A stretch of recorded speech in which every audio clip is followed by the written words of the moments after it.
За сүүлийн 3 жилийн дунджаар Монгол улсад 80 гаруй мянган өрх толгоосон эхчүүд байгаа гэсэн тоо баримт байна. Энэ манай улсын нийт төрхийн 10 орчим хувийн юм. Зүүнээс 18 хүртэлх насны хүүхэдтэй 40433 ээж байгаа бол 7971 аав байна. Тэгвэл эдний 80 гаруй хувийн 5 хүртэл насны хүүхэдтэй, бага насны хүүхэдтэй ганц бие хүмүүст хөдөлмөр эрхлэх боломж хязгаарлагдмал орлогын их үүсвэр багтаа, за олсон орлого нь гэр бүлийн хэрэгцээнд хүрэлцдэггүй нь хүүхдээ эрүүл сарвал өсгөн боожуулах, боловсрол эрүүл мэндийн үйлчилгээнд бүрэн хамруулахад ихэнх бэрхшээл учирдаг. За түнчлэн өрх толгойсон болон ганц бие хүүхэдтэй эцэг эхт эдний хүүхдүүдэд өнчрөл хагцал гэр бүл салал зэрэгээс учирсан сэтгэл санааны гүн хямралаа даван туулах, шинэ амьдрал дасан зохицоход туслах сэтгэл зүйн зөвлөгөө, бусад шаардлагатай үйлчилгээ хомс хүртээмжгүй байсаар байгаа юм а. За иймээс өрх толгойсон ганц бие ээжүүдийн амжиргааг дэмжиж, за ядууралд орохоос урьдчилан сэргийлэх, их хүүхдийн эрхийг хамгаалах зорилгоор уг хуулийн төслийг улсын хурлын гишүүнийх болд оюун хорол Бямцогт Тэлэх хаан цойжил сүрнээр санаачилж засгийн газраас санал авахар хүргүүлээд байгаа юм а. Халамжийг хавтгаруулах гэж байгаа асуудал ерөөсөө биш юм а. Яг нийгмийг бүрдүүлж байгаа ангадагч нэгж тэр гэр бүлээ бид нар үнэхээр өнөөдөр барьж авахгүй бол ер нь Монголын нийгмийг бүрдүүлж байгаа зүйл бол гэр бүлүүд шүү дээ. Гэр бүлүүд л сайхан амьдрах ёстой.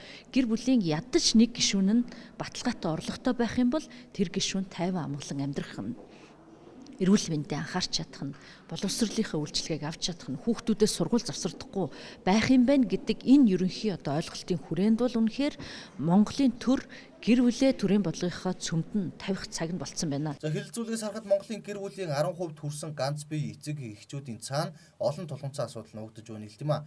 Тухайлбал улсын хурлын гишүүн оюун хурлын илтгэл дурдсанаар гэр бүл гэрлэлтэд цуцлуулсан тохиолдолд гэр бүлийн хуулийн дагуу хүүхдийн тэтгэлэг тогтоох зохицуулт байдаг юм а.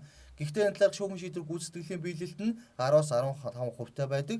За нэг үгээр салсан гэр бүлийн 85% нь хүүхдийн тэтгэлэг авч чаддаггүй байна.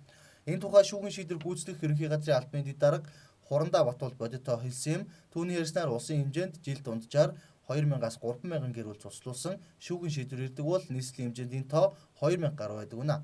Гэр бүлийн тухай хуулиар хүүхдэд олгох тэтгэлгийг түүний насны байдлыг харгалзан сард нэг хүүхдэд олгох хэмжээг тэгээс 11 хүртэлх насны хүүхдэд тухайн бус нууцыг тогтоосон амжиргааны доод түвшний 50%-аар 11-ээс 16 насны хүүхэдтэй бол амжиргааны доод түвшний хэмжээгээр тус олгож явахаар заажээ. Манай байгууллагын зүгээс энэ хуулийн төслөөр бол шийдвэр гүйцэтгэгчийн эрх үүргийг бас жоох нэлээд нэмэгдүүлэх асуудал тавьж байгаа.